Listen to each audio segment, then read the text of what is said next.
Assalamualaikum warahmatullahi wabarakatuh. Kami dari kelompok 1 yang beranggotakan Aisyah Syahrini Nurfadilah, Elza Safira Oktarina, Hani Handayani, Iis Badriah, Lutfia Ramadina, Mia Amalia, Novita Sari, Risa Aulia, Risma Yulianti, dan Susani Fadilah. Bahasa jurnalistik memiliki beberapa karakteristik yang membedakan antara bahasa komunikasi dengan bahasa jurnalistik. Kelompok 1 akan membahas tentang karakteristik bahasa jurnalistik. Karakteristik yang pertama yaitu sederhana, yaitu memilih kata atau kalimat yang paling banyak diketahui oleh pembaca. Kata-kata dan kalimat rumit yang hanya dipahami maknanya oleh segelintir orang tabu digunakan dalam bahasa jurnalistik.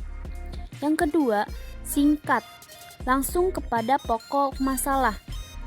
Jadi to the point, pembahasannya itu tidak bertele-tele, tidak berputar-putar, tidak memboroskan waktu pembaca yang sangat berharga.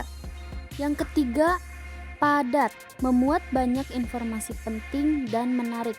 Di sini menegaskan bahwa perbedaan antara kalimat singkat dengan kalimat padat. Kalimat singkat tidak berarti memuat banyak informasi. Yang keempat, lugas, tegas, tidak ambigu dan menghindari kata penghalusan kata. Lugas artinya tegas, tidak ambigu dan menghindari penghalusan kata.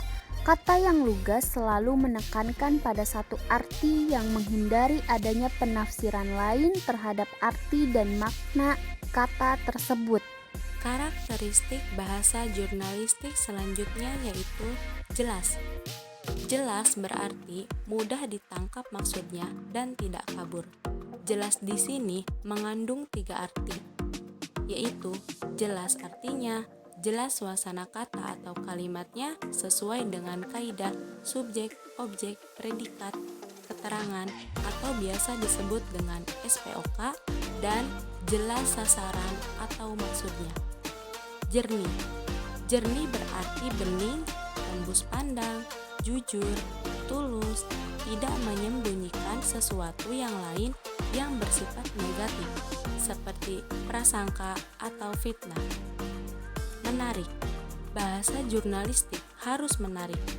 Menarik artinya mampu membangkitkan minat, perhatian, serta memicu selera baca halayak.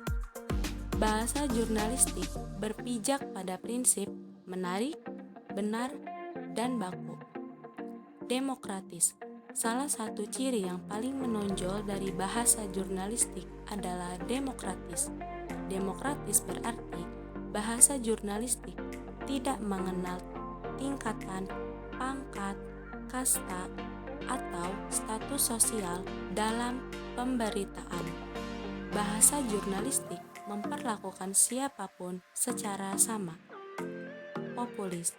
Populis berarti setiap kata, istilah, atau kalimat apapun yang terdapat dalam karya-karya jurnalistik harus akrab di telinga, di mata, dan di benak pikiran halayak pembaca, pendengar, atau pemirsa.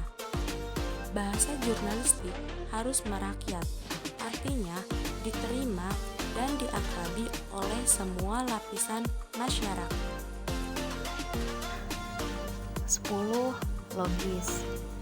Logis berarti apapun yang terdapat dalam kata, istilah, kalimat, atau paragraf jurnalistik harus dapat diterima dan tidak bertentangan dengan akal sehat atau common sense. Yang ke-11, gramatikal.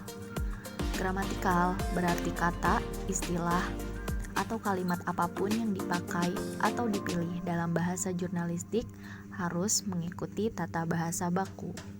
Ke-12, menghindari kata tutur. Kata yang biasanya digunakan dalam percakapan sehari-hari hanya menekankan pada pengertian, sama sekali tidak memperhatikan masalah struktur dan tata bahasa.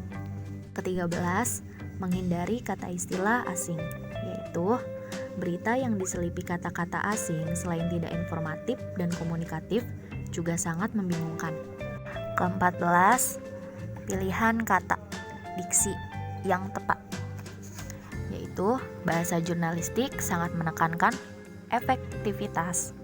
Kata yang dipilih harus tepat dan sesuai dengan tujuan pesan pokok yang ingin disampaikan kepada halayak. Mengutamakan kalimat aktif.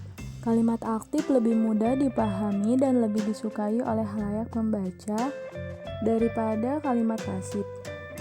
Bahasa jurnalistik harus jelas susunan katanya dan kuat maknanya. Kalimat aktif lebih memudahkan pengertian dan memperjelas pemahaman. Kalimat pasif sering menyesatkan pengertian dan mengaburkan pemahaman. Selanjutnya, menghindari kata atau istilah teknis. Karena ditunjukkan untuk umum, maka bahasa jurnalistik harus sederhana, mudah dipahami, ringan dibaca, tidak membuat kening berkerut, apalagi sampai membuat kepala berdenyut. Salah satu cara untuk itu ialah dengan menghindari penggunaan kata atau istilah-istilah teknis. Bagaimanapun kata atau istilah teknis hanya berlaku untuk kelompok atau komunitas tertentu yang relatif homogen. Kemudian yang terakhir ada tunduk kepada kaidah etika. Salah satu fungsi utama pers adalah edukasi mendidik. Fungsi ini bukan saja harus tercermin pada materi isi berita, laporan, gambar, dan artikel-artikelnya, melainkan juga harus tampak pada bahasanya. Pada bahasa tersimpul etika, bahasa tidak saja mencerminkan pikiran, tapi sekaligus juga menunjukkan etika orang itu. Demikian presentasi dari kelompok kami. Kurang lebihnya mohon maaf. Terima kasih. Wassalamualaikum warahmatullahi wabarakatuh.